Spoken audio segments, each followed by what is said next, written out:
Welcome to the Book Binge. I am your host, King Crusoe. You can call me KC, and in today's video, after about a month off from making any videos this year, took a little hiatus in June as my last video on this channel attests to, I am back, and what better way to be back than to talk about my favorite books of 2025 so far. In lieu of doing a monthly reading wrap-up and TBR like I normally do for the first Monday of any given month, it turns out that I just happen to not have enough to talk about from last month, the last 2 months in general, to really make its own video, so I decided to expand that concept a little bit and talk about those things briefly, but also to talk about my favorite books that I've read so far in 2025, and then to talk about how my adjusted TBR list for the rest of the year is looking to go. Kind of like I suggested, the actual wrap-up portion of this thing is a little bit pitiful. I think I only finished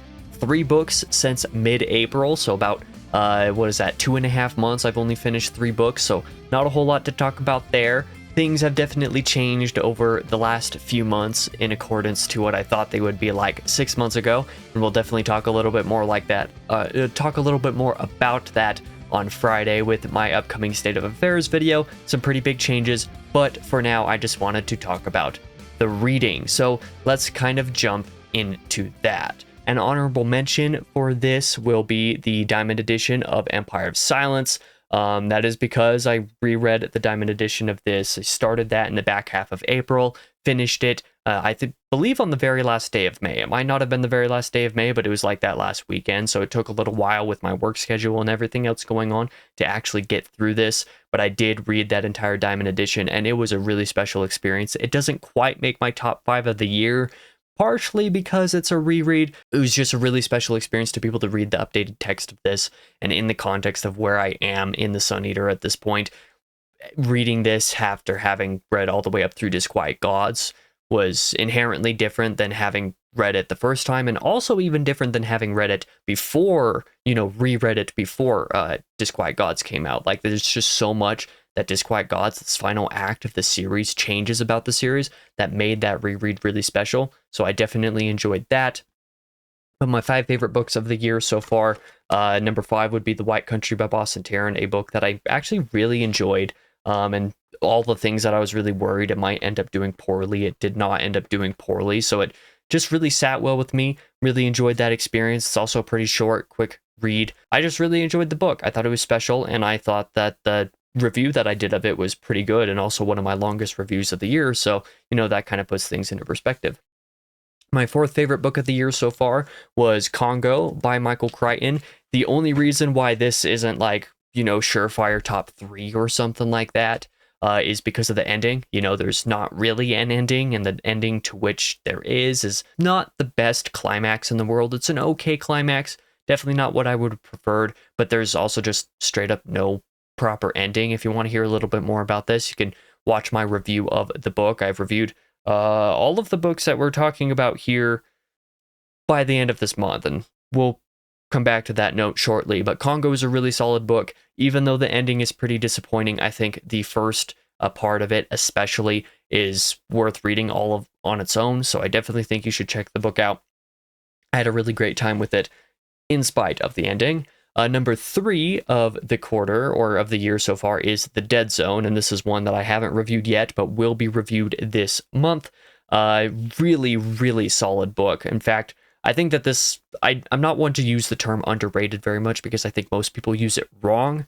I don't know if I would say The Dead Zone is underrated. I haven't properly looked at opinions or ratings of the book properly, but as far as King's early bibliography is concerned, I don't think this gets brought up enough as it deserves to be. It's really, really good. There was like one very minor aspect that I wish would have been involved a little bit more than it was, rather than just like a random reference point a couple of times. But outside of that one minute thing, everything about this book was solid. I think I only spent like 3 or 4, 5 days or something like that reading this. Really super quick read after the past few months where I've just not been able to get through very much, and definitely not been able to get through it quickly. The Dead Zone, very good, super solid. I think that anybody who wants to read early King should still read this. Like, it's not Salem's Lot and The Shining. It's not iconic in those ways, but man, this is still really, really good. So enjoyed that a lot. So I praise that a lot. It's my top 3. What could possibly be the top 2? Well, number 2 was definitely one that I was looking forward to reading earlier in the year, Alex Grecian's Red Rabbit, which is like a sort of Western quasi-fantasy-ish, but it's like a Western horror novel. Let's say it's a supernatural Western horror. Definitely would be a front runner for Book of the Year, if not what we're talking about here in just a moment. I thought this thing was super solid. There was a lot about it that I really enjoyed. And I think that anybody who is even slightly interested in the premise of this should absolutely give it a shot. I think it's totally worth reading. Really liked it, and really wanted to get to the sequel here pretty recently as well, but just never ended up having the time for it. But nonetheless, I think Red Rabbit is fantastic and would definitely recommend it. But my number 1 book of the year so far, the first half of 2025, is one that I got early access to. Thank you so much to Christopher for providing me this benefit. Christopher Rocchio's Shadows Upon Time, The Sun Eater, Book 7, for which that art print right there is the cover of it. This is literally just a Microsoft Word file converted or saved as a PDF and sent to my Kindle so that I could read it in June. Really, really special experience. I'm very grateful to have been able to have early access to that. If you want to know how I feel about that in detail, I have a review that I wrote for Goodreads, used basically the entirety of the character limit for Goodreads to write that review. So I think it's my longest review up to this point, not counting the ones that I wrote for Stella Maris and The Passenger by Cormac McCarthy. Nothing like any of you are expecting. None of you is ready for this book at all. I can guarantee you that. But if you don't want to read a really long review on Goodreads, I will be converting that script into a review for this channel here in a couple of weeks. So my review of Shadows Upon Time will be out very soon. Those are my top 5 reads of the year so far. Dead Zone and Shadows Upon Time I read in June, and in May I read Empire of Silence Diamond Edition, so this would technically be my book of the month for May. Path of Daggers was my book of the month for April, which we had already talked about in a video at some point, and then Shadows Upon Time is my book of the month for June, obviously. So, you know, that's the degree of reading that I got done over the last like 2.5 months worth of time. Not much reading, but definitely some banger reading. Really had a good time over the past quarter, even if I didn't get to read very much. But you'll get to hear a little bit more about all 3 of these books. Like I said, I have my review for Shadows Upon Time and The Dead Zone coming out. I'm also going to be doing a special video on Empire of Silence on account of the Diamond Edition impacting me a little bit more. You know, as far as the rest of this year's reads are concerned, we can go ahead and jump into that here in just a second. And here we are. So earlier in the year, I guess it may have been late December of 2024, I used a Google Doc kind of like this. It was the same document, I just formatted it a little bit differently, and you'll see why, to go over my general TBR, some of the things I hoped to be able to read in 2025. And so far in the year, the first 6 months, this is my list of everything that I got read. So you'll see I didn't really have a whole lot of reading success basically through any of the year so far. I've just been too busy with video and work stuff. That's changing here pretty soon, and again, you'll see why in Friday's video, this next state of affairs. You'll understand kind of why I reference some big changes, stuff like that going on. But let's talk about what I'm actually looking forward to reading over the rest of this year here, and begin in July. This month in July is one that I'm looking forward to for a few reasons, because I'm going to be getting back into the Wheel of Time. As you'll know if you watched any of my Wheel of Time related content for the Path of Daggers, I actually really enjoyed that. I had a lot more fun with it than I think I had any right to, and it made me really want to jump in pretty much immediately to Winter's Heart. I just didn't have time to do so, but I really wanted to, so I'm looking forward to getting into Winter's Heart here. In the heart of summer, mind you. Looking forward to it. If I was in the Southern Hemisphere, it would be winter, but, you know, we're not there. Either way, Winter's Heart is one that I'm looking forward to reading over the course of this month, starting a week from this Thursday. So, you know, in 9 days from now will be the first reading diary for Winter's Heart, and then every Thursday for the rest of July we'll be covering that book. Looking forward to reading that. Philip Chase's new book, While Darkness Gathers, is one that's coming out here very soon.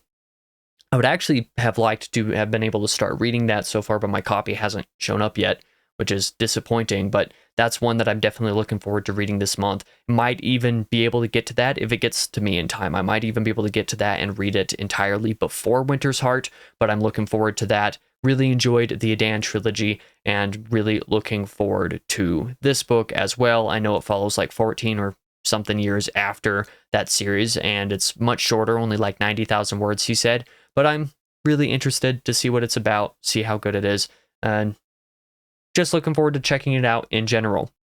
Next up, after all those, or I guess during all of those throughout this month, I'm going to be working on rereading Howling Dark once again, and with the context of not just the Diamond Edition of Empire of Silence, and not just with having read Disquiet Gods this time when I do this reread, as opposed to my first reread a couple years ago. And with the context of Shadows Upon Time now, I'm so looking forward to Howling Dark and seeing how this goes. It is going to be a very different experience, I'm sure, but I'm really, really looking forward to that, so that is super exciting. Next up is going to be my August reading, which is pretty short and sweet to get through. Nothing really crazy going on there except for trying to read the entirety of Don Quixote. So I know in 2024, in December 2024, I did a video that was titled The Top 5 Classics That I Will Absolutely Read in 2025. And up to this point, I've gotten to the Aeneid, and I've gotten to A Tale of Two Cities. The other 3 books I haven't gotten to yet, and the way things were looking there for a little while, I just didn't think I was going to be able to get to the rest of them unless I made them like my next 3 books. So fortunately, I don't think I have to do this, but Don Quixote was one that I was really looking forward to reading, and one that I feel like is a summertime book. I don't know why I really wanted to be able to read that this summer. So after this month, after I get through the next Wheel of Time, after I get through another Sun Eater reread, Howling Dark, and after I get through Philip Chase's new book, because that's kind of a priority for me at this moment, I'm really looking forward to jumping into Don Quixote and making that my next classic. Really looking forward to that one. We'll see if I'm able to fit the whole book into a month. I think I will be able to at this point in time. It shouldn't be that difficult, but I'm really excited to read that and really hoping to enjoy it as well. And we'll see how it goes. That'll be next month's read. I might even make some reading diaries on that just to, kind of bolster the video count and also be able to spend more time like actually thinking about that book a little more. Either way, that is my plans for August. September is when things start to get a little bit more loose in terms of my actual reading plans. This could change in accordance with how much time I have left in July and in August. If I read Don Quixote quicker, or if I feel like there are a couple days where I need to read something else, some of these things might move around, but September is when I'm going to do my next Wheel of Time read, Crossroads of Twilight, the 10th book in the series. It's when I plan to read another classic in The Three Musketeers by Alexandre Dumas, following, Don Quixote, so I would definitely not intermix Three Musketeers in with it, just because I don't really want to do that. But like Rose of Jericho and Sphere are a couple of books here that I'm looking forward to reading this year, and that seem like they'll be like quick palate cleanser type of books. Rose of Jericho is the sequel to Red Rabbit over here, and then Sphere is obviously Crichton, and Crichton always reads really quickly. I believe I've read Congo in just a few days as well. So these are the ones that like will probably move around a little bit over the next couple months, depending on how much time I have. We'll see what happens there, but I just have them stuck in September to suggest that like I want to read those. I want to read them pretty soon, so we'll see about what the timeline of things actually ends up being. October is definitely a little bit smaller of a reading month, and that is because I'm going to be reading House of Leaves this October. And in fact, there was actually a little bit there where I was like, I'm not going to be able to read House of Leaves this year either. I'm going to have to push that to 2026 and make that the second year in a row that I push that down the road, that I kick it down the road for another year. But I'm actually going to give that a shot this October, and then I don't really have any other substantive reading plans that month anyway. I've just kind of put the Sword of Summer, the first book in the Magnus Chase trilogy by Rick Riordan, into the TBR there, solely for, being able to have like another book that I know I have on deck that I would like to read as a palate cleanser type of thing. If I feel like I've had a few days of reading House of Leaves and I want to have a break for a day or two, I can just quickly read through the Sword of Summer in there. There's a very good chance that I'll be able to stick another short book like another Riordan book in here during this month. But again, by the time you get to these last few months of the year, things are a lot more variable where some of the shorter and quicker books are. could change places, and I might even decide I'm in the mood for something different, and we'll talk about that a little bit at the end of this video here. November will kind of follow a trajectory of going into the next Wheel of Time book, the final Wheel of Time book by Robert Jordan, and that'll be all that I get through this year, is finishing all of Robert Jordan's books in the series in 2025. Early 2026, though, I'm going to plow through the Brandon Sanderson ones. I'm going to make a commitment of that. I also have the next Magnus Chase book in here just because, and then the final of the 5 classics that I more or less promised to read in 2025, Ivanhoe by Sir Walter Scott, which I'm really looking forward to. Really looking forward to circling back around to, and I hope that some others would be interested in joining me along with the read of that, because I think that that'll be a super fun time. But those are my approximate plans for November. Again, things are going to switch around and be a little bit more up in the air, but reading Knife of Dreams and Ivanhoe together actually sounds like a lot of fun, so we'll see how that goes. Next up in December is going to be the most variable month of the year, of course, but it's all short books. It's all easy books. It's all quick books, you know, like Stephen King reads super quickly, so Firestarter and Cujo here, those could move around a little bit. After just finishing The Dead Zone, I'm sitting here like really wanting to read the next 2 Stephen King books. I want to read both Firestarter and Cujo like this month. It's not what I have planned. That's not what I did have planned. I'm not going to do that to myself, but like there's a good chance that I might move one of these up into the schedule earlier in the year if I have time for an extra book or something. Just be like, I'm going to read the next Stephen King now because I want to. Or something like that. There's also that last book in the Magnus Chase trilogy in here, and then another Michael Crichton book, the last Michael Crichton book that I basically planned or promised myself that I would read in 2025. So that's basically what makes up the rest of the year after September. You know, after August, I guess, even, we get through all the books that I essentially promised myself I would get through. The Robert Jordan books of the Wheel of Time, House of Leaves, Magnus Chase trilogy, getting through a few more Crichton books, getting through this whole 3-book collection that I have here with Congo and Sphere and Eaters of the Dead, and then getting up through Cujo and Firestarter with Stephen King, so I could make another tier list video of those, and then reading Rose of Jericho because, you know, I read Red Rabbit earlier in the year and I really wanted to read that sequel, and then of course, like I said, those 5 classics that I promised that I would read in 2025. So like the rest of the year is following through with those handful of promises that I either made on the channel or made to myself of what I would get read this year. So that's essentially what's on the plans. And you never know, with some of these books, like these 4 books in December, I could end up reading all of these in just a couple of weeks really, and end up with plenty more reading time. So if something like that happens, if I have plenty more reading time through the rest of the year, I also have some other things that I'm interested in reading that were previously on the list in the version that you would have seen, I don't know, right around 6 months ago, maybe 6.5 months ago on the channel. I have a couple more classics that I would like to get through this year if I have time, but we'll see, those being Notre Dame de Paris, or otherwise The Hunchback of Notre Dame by Victor Hugo, Resurrection by Lev Tolstoy. I'm looking forward to these 2. These are a couple of my most anticipated classics for sure. Getting through some more Rick Riordan supplemental material here. There's Lord of Dark Places, which is a favorite of several of my friends. Kind of a dark satire set in Southern America. Not South America, Southern United States of America. Should clarify that. Getting to Haruki Murakami, I would like to get through, or get to here in the short term.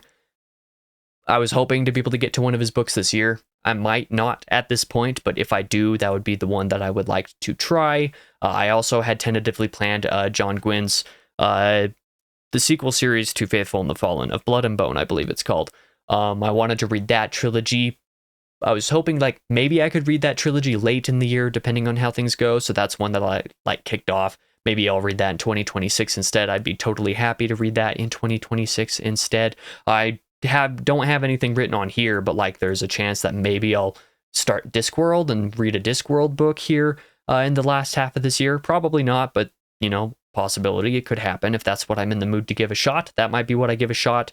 And then there's a couple manga series that I would like to get to as well, that, you know, if I'm in the mood for something quick and easy and manga, you know, not a traditional novel, I have a couple options here that I'm looking to get to as well. I, of course, read Monster late last year and through the first couple months of this year, and had a really great time with that. The Girl from the Other Side and Goodnight Poon Poon are the couple of manga that I have immediately on my list for the back half of this year. So that is basically my reading plans for the rest of 2025. Again, like I said, a lot of this gets pretty variable, especially in the last few months of the year, but I would be very surprised if I read much of anything through the last 6 months of the year that wasn't on this spreadsheet, that wasn't on this document in some way, shape, or form. So that is kind of what I'm looking at. Let me know in the comments below how your reading has been going so far this year. What are some of your favorite books so far in 2025? I've got a pretty exciting couple of videos coming out this month between, some of the reviews for the books that I've talked about here. Furthermore, I've recommended this a couple times already, but I hope you stick around for the State of Affairs video coming out on Friday, because it has some pretty big updates for my actual life to announce in there, to actually go over and how that's going to affect the channel to one degree or another. That'll explain where I've been in my recent life. I'm looking forward to all of that stuff. Really glad to be making content again. I have to say, I was not making content in June because I was burnt out on making content. It was because I was burnt out on real life, like actual work and stuff. I needed some time off from having to work on basically anything for a week where I took a vacation, and the last few weeks of not overly stressing too much about video stuff aside from planning, coming back in July was really refreshing. I really enjoyed being able to take some of that time off, and I'm grateful for everybody who's been watching my videos in the meantime, because, as we'll go over in Friday's video, June was not an unsuccessful month for this channel, even though I posted exactly one video on this channel, and that was the one announcing a hiatus. So I really appreciate all of you guys for watching and for sticking around. Really grateful for all of that support. Genuinely, really am. And I'm hoping to make that grow a little bit over the rest of this year. I hope you're excited to hear my thoughts on any of the books that I discussed in today's video. And I hope you enjoyed today's video. I also hope to see you guys in the next one. For now, I've been your host, King Crusoe. You can call me KC. Hope to see you guys in the next video on Thursday, which is a book haul for the last few months, a physical book haul for the last few months. And then, of course, on Friday with the State of Affairs, where I update everything that has been going on in my life. Thank you one final time for watching. Hope to see you guys there.